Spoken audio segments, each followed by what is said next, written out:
And you work in the school district industry. You're a teacher. Yep. And I've heard a lot of school districts will let people go if you buy rentals because that is considered economic violence.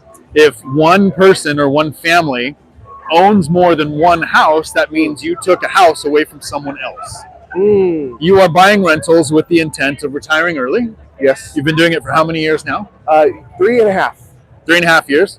All right. And how many rental units do you have? 5. So you have 5.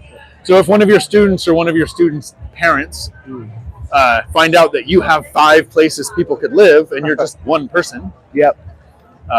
How is your employer going to react? There might be a little pushback, right? Because they're like, oh, you have 5 homes.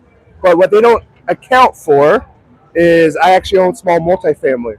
So only one of them is a true house. The rest are duplexes. And normal home buyers aren't buying those. Okay, so owning rental properties doesn't mean you took houses off of the market. No. All right. I actually brought some to the market. When I bought my triplex, 2 out of the 3 were not livable. So I actually brought housing to the market for people and military to rent. Okay. And so when you buy a place that's not livable, how much work did you do to make it ready for somebody to rent? About $5-10 grand. $5,000 to $10,000? Yeah. Okay. So most people, when they're planning their lunch tomorrow, they figure I have $12 or $14 to spend. Yeah. But you just listed out some numbers that had a $5,000 gap between what you thought you spent. Mm-hmm. Is that how it was always for you? No. You think teachers don't make a lot? Well, imagine being a part-time teacher. That was my first year. And that first year I lived at home with my mom. Not very cool when you're in your 20s. But it allowed me to save up a lot, get my first house hack, and then get the second one. So I can save 5 to 10 and it doesn't really matter. Okay. So 5 rental properties. Yeah. Are they all rented out, or do you live in them? You're still... I live in one, so I live in one, 4 are rented out. And people call that house hacking. Yep. All right. You're buying another property this year? That is the goal. Okay. Well, home prices are high and interest rates are high. Yeah. How are you going to find your next rental property? Well, I look on the market, and people often think, oh, I need a whole lot of money down. Well, in Washington and really anywhere, you only really need 5% down. And if it's your first time, only 3.5% down. So that's very manageable funds. Okay, so 3.5% down, 5% down. Those are nice percentages, nice round numbers. Mm-hmm. How much money do you have to have saved to make your next purchase? Yeah, so luckily I do have it saved, but I'll just give you an example for my first duplex. That's where most people should probably start their journey. Is for the duplex, I spent about $14,000 to close on that duplex. Spent. Okay.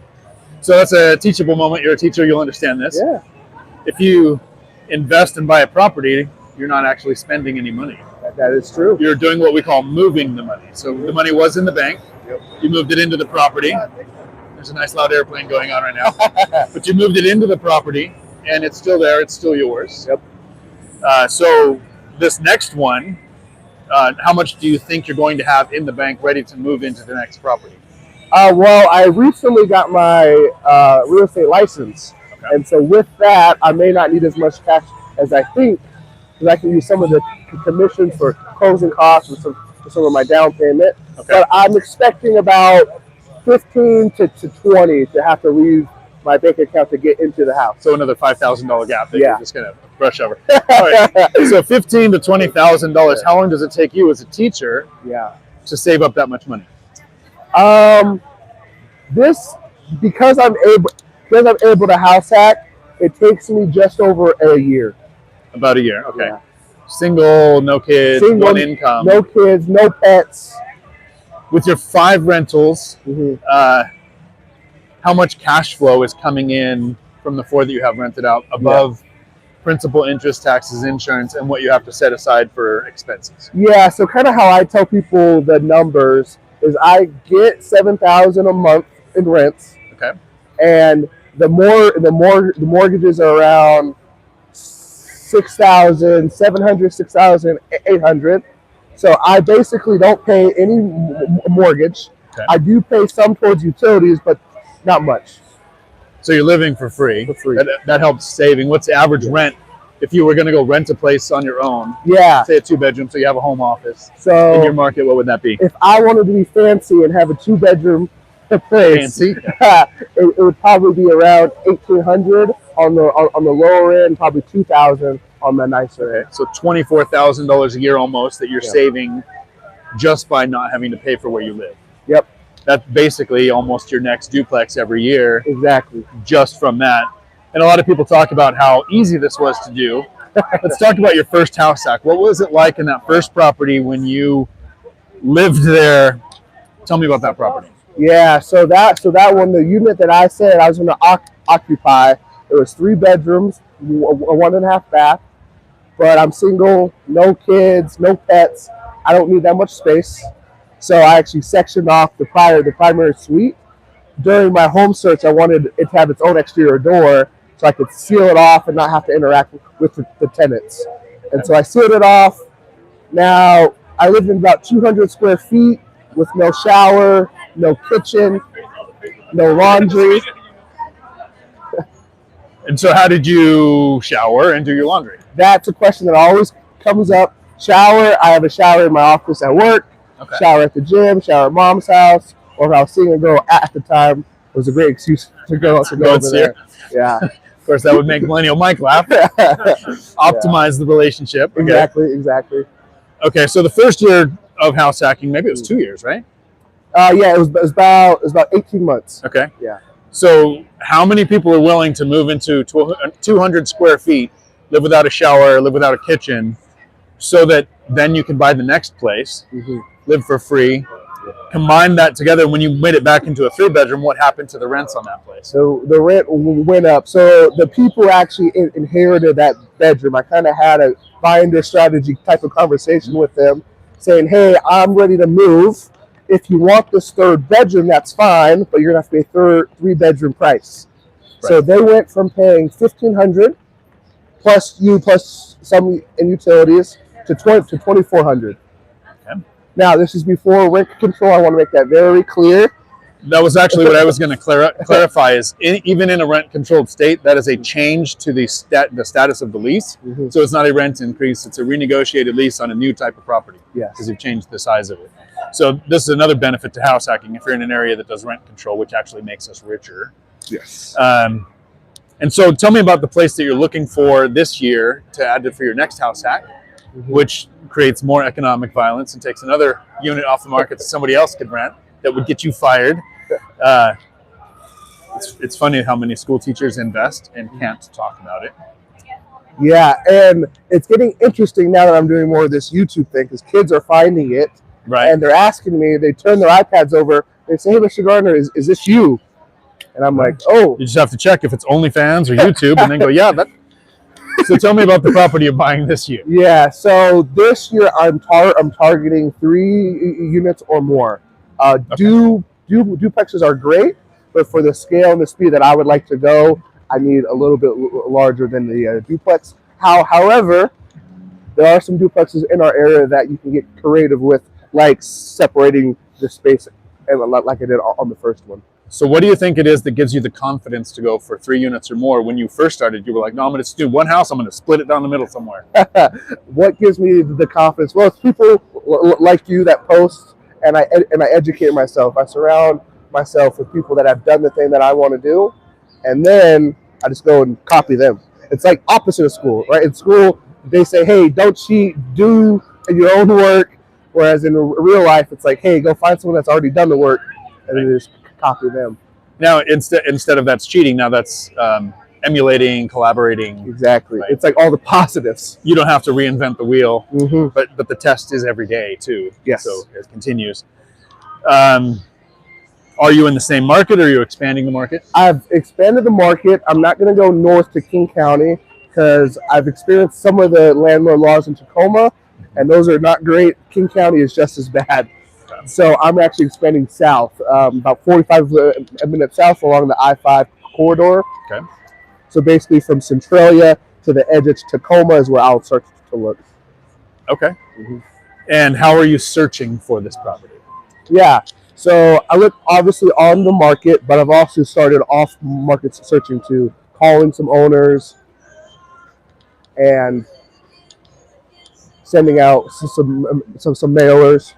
Okay, so getting a little more creative now because you were all from the MLS before. Yeah. And so now you're going to do mailers. Yep. You have a real estate license, so I do. you're searching. Do you have any other agents with searches set up for you? I do not. I have some relationships that I say, hey, if you find this, text me, and I'll still pay their fee. Of course. And so I kind of make it very clear because there are other agents that call all day, right? Because I can't call or mail all day because I'm still teaching. Right. So I tell them, hey, while you're calling, if you find this, I'll pay your fee or whatever. So I have a long list of reasons why I don't have a real estate license. But if I did, and I had access to the MLS, I would still find an agent with a different firm and say, please set up an auto search based on this criteria. Interesting. And the idea is I have, so right now I only work with one agent because of the NAR settlement basically made every agent want to only work with one person and sign an exclusivity agreement. So things have changed a little bit. But even if I had access, when I was working with 3 or 4 agents with auto searches set up, I would give the same copy and paste email. This is my footprint. This is the 3 things I don't want. These are the things I'm looking for. I would get completely different deals from each of them. So even if I had access to the MLS, I would have you or somebody like you sending me leads from a different brokerage because your MLS access portal looks different. The way you type in your search criteria looks different. So the results of what pop up could be, and that might expand your search a little bit. Yeah, the filters that they have on that thing are absolutely crazy. I was going in there, I go in and I check pretty much every day. And I was like, I didn't even know you can filter by these things. Right.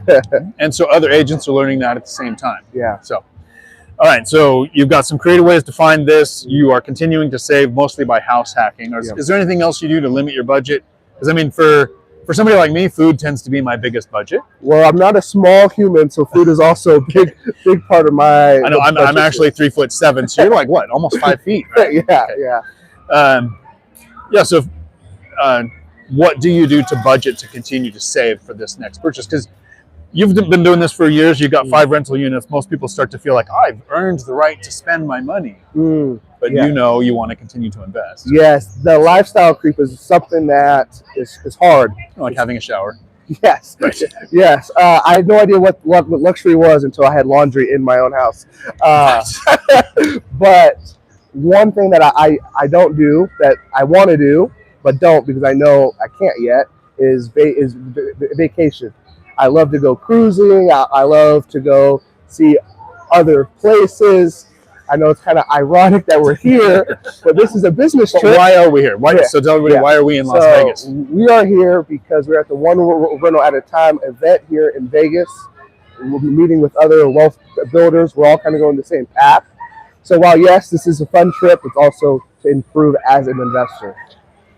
Nice. And if anybody's interested, I think we have Zuber almost committed to doing it again next year. Yeah. To have the next one rental. I'm gonna breaking news just now. It's on the internet now. You can't take it away. No take it. Right. So it's not really so much a vacation as a trip to continue to increase your investing strategies. Yeah. And which I heard you're going to do an investing cruise. I am doing an investing cruise in June of this 2026 from the 21st to the 28th. When you are on a cruise with your family. Yes, which you get a pass. I have not paid for, so when they said they'll pay for it, that is a life hack. Have other people pay for your trips. And if enough people leave comments, we're going to talk Millennial Mike and his fiance, which will be a wife then, Tia, to go on the cruise with us. But there has to be a lot of comments so we can show proof that it's a requirement. And I think it deserves a thumb up for everybody to realize that Mike's been walking backwards this entire time and hasn't knocked anybody over. A little disappointed. Yeah, I know. I saw. Thank you, Chester. It was great to see you last night at the Denny's Midnight Meetup, and I hope to see you there again tonight. I think the biggest thing we haven't touched on yet, which this is what people often forget, is the time factor. Okay. Because even if they go out there and they do what you say and they buy the duplex, they're not going to see it in year 1. They may not even see it in year 2, but it's kind of the compounding effect. I recently had to do a personal financial statement, and it's been very interesting to look at where I was when I graduated college, where I'm at now. It's a complete change. So you don't have to give exact numbers, but what did it look like right after college, like your financial situation? Yeah, I'll give kind of the numbers. I think it actually might help the people. It was Okay. about minus in the negative $90,000 because I got my master's, so I was about negative nine, about negative 90. $90,000. So not too many people think I owe almost $100,000. I should go buy some houses. Yeah. Well, it can't get much worse, you know. Good way to look at it. Yeah. All right, and now without giving exact numbers, unless you're comfortable with it, how many years since 90,000 in debt to where you're at today on this personal financial statement? Yeah, so it's been about 6 years since I graduated, and I'll say it's more than flipped. Okay. So was negative 90, now we're positive over 100. Okay, so I know a lot of people my age that started with $80,000 or $90,000 in college debt when they were in their 20s, and because of interest and minimum payments, they now only owe $150,000. Don't have a positive net worth. Don't own any rentals. How old are you today? 27. 27. How many people at 27 have tackled their student loans, flipped the net worth meter from as far as they were in debt to being that far positive? Is there anybody that you know in your personal sphere that you didn't meet through YouTube University that is also doing something like this? No, pretty much everyone that I've met that have done something similar is from YouTube or from local like meetups. Okay. So nobody that you work with? No. Subjective investing ever come up at work? It has, because teachers get like a pension. It's tied to the stock market, so investing in that sense. But some teachers bank on the student loan forgiveness. Because if you work at a poor school for long enough, they wipe them out. So that's kind of what they're banking on. So like most Americans, getting out of debt is the focus. Exactly. How much debt do you currently have on your portfolio? I am sitting around probably 80, like 880-ish.